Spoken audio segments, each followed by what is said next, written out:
a training video on setting up a new pool vac. Your pool vac is going to come, typically you're going to have 3 to 4 parts you put together.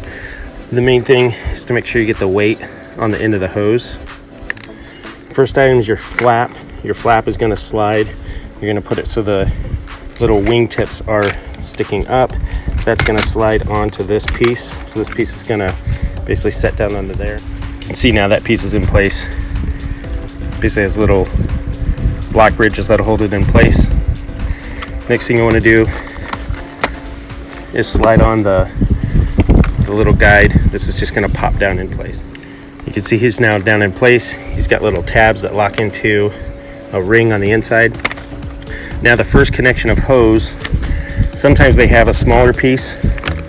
As that hose links on, you need to make sure to put the weight usually within 10 to 12 inches of the bottom of the vacuum. So the weight's gonna snap on to the hose like so. And then you're gonna place the vacuum into the pool and start adding your hose links until the vacuum stretches out to the far end of the pool. Okay, I've now put all my hose links together. You wanna get the vacuum over to the other opposite corner. Make sure that you have enough hose link to reach to where your suction port is, but not too much, otherwise it'll turn into a tangled mess. Now, this pool has a dedicated cleaning line in the wall. You can see there's a flap right here. The flap has a child safety lock on it.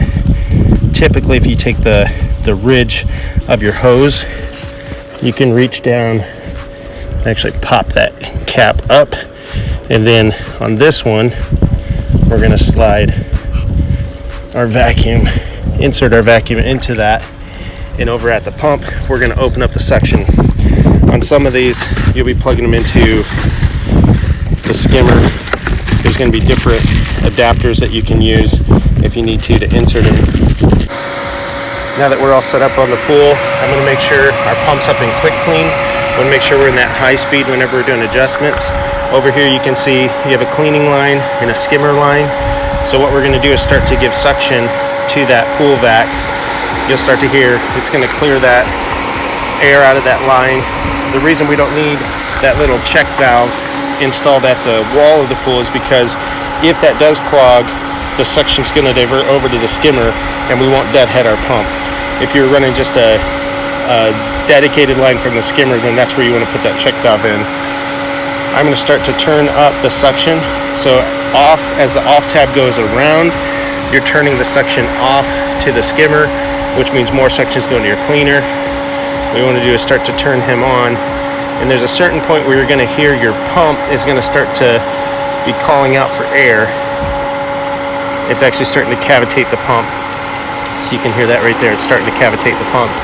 So that's where we want to bring this then back, so that way we're getting enough suction to our pool vac, but we're not deadheading our pump or cavitating our pump with limited suction. And back over here by the pool, you can see the pulsing starting to happen in the hose. That's what causes this guy to move. He should be moving about 6 feet every 30 seconds. So if you pick a place to hold, count to 30, watch him go. He should be moving at least 6 feet every 30 seconds. If he's not, you can turn him up a little bit more.